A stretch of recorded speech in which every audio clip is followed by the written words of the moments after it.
No pós-guerra, inicia-se um momento de tensão no mundo. A Europa encontrava-se fragilizada e abalada. Duas potências afirmam-se: os Estados Unidos e a União Soviética. De um lado, a URSS a tentar impor o socialismo, e do outro lado, os Estados Unidos a defender o capitalismo. Harry Truman, presidente dos Estados Unidos, profere um discurso violento, afirmando que os países capitalistas precisavam de se defender da ameaça socialista. A fim de garantir o desenvolvimento pacífico das nações, sem exercer pressão, os Estados Unidos da América assumiram a maior parte na criação das Nações Unidas.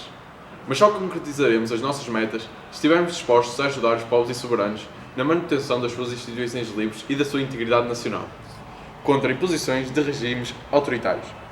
Estas foram as palavras do presidente Harry Truman, diante do Congresso americano, no dia 12 de março de 1947.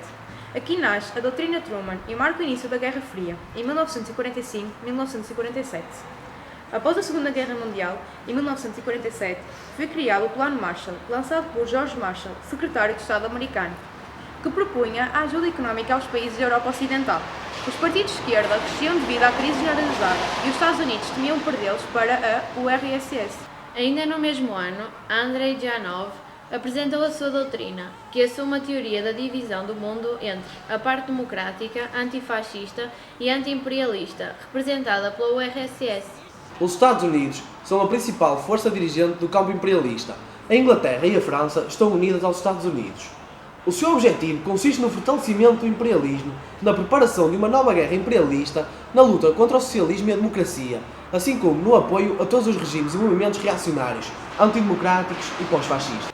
As duas doutrinas ideológicas e os dois planos de ajuda económica, liderados pelos Estados Unidos da América e a URSS, originam um clima de tensão, que se revela no primeiro conflito no coração da Europa, a questão alemã. O clima de desentendimento refletiu-se de imediato na gestão conjunta do território alemão, que na sequência da Conferência de Potsdam se encontrava dividido e ocupado pelas quatro potências vencedoras. O renascimento alemão tornou-se uma prioridade para os americanos, que intensificaram os esforços para a criação de uma república federal constituída pelos territórios sob a ocupação das três potências ocidentais, a República Federal Alemã. A União Soviética protestou vivamente contra aquilo que considerava uma clara violação dos acordos estabelecidos, mas perante a marcha dos acontecimentos, conduziu à criação de um Estado paralelo, sob a alçada soviética, a República Democrática Alemã. Este processo de divisão trouxe para o centro da discórdia a situação de Berlim, já que na capital continuavam estacionadas as forças militares das três potências ocidentais. Numa tentativa de forçar a retirada dessas forças, Stalin bloqueia aos três aliados todos os acessos terrestres à cidade. Em 1949, ocorreu a prática de nações rivais de acumular e melhorar o desempenho de armas em tempos de paz, denominado de corrida armamentista. Nos primeiros anos do pós-guerra, os Estados Unidos sentiam-se protegidos por uma superioridade técnica. Só eles tinham o segredo da bomba atómica. Após os Estados Unidos, a Rússia anunciou o investimento de armas nucleares, quando, em setembro de 1949, os russos fizeram explodir a sua primeira bomba atómica. A confiança do Ocidente desmoronou-se. A corrida ao armamento tinha começado. No ano seguinte, os russos possuíam também uma bomba de hidrogênio, como aquela que os americanos tinham criado para inferiorizarem as bombas dos russos. O ciclo reiniciou-se, levando as duas superpotências à produção maciça de armamento nuclear. O mundo viu multiplicarem-se as armas.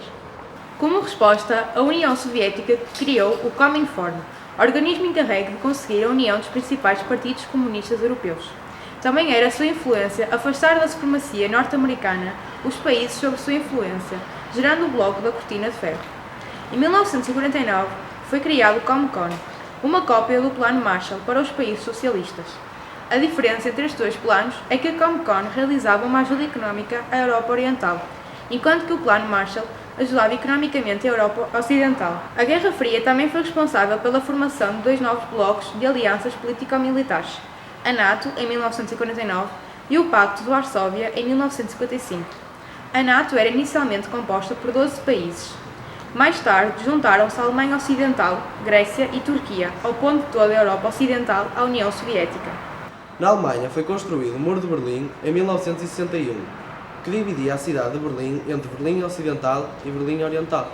Cientes de que a superioridade tecnológica poderia ser decisiva, as duas superpotências dedicaram grande atenção aos ramos da ciência, relacionados com o equipamento militar. Surpreendendo o mundo, a URSS colocou-se à cabeça da conquista do espaço, quando em outubro de 1957 conseguiu colocar em órbita o primeiro satélite artificial da história. Face ao sucesso da URSS, os americanos, que até isso tinham considerado superiores, temeram.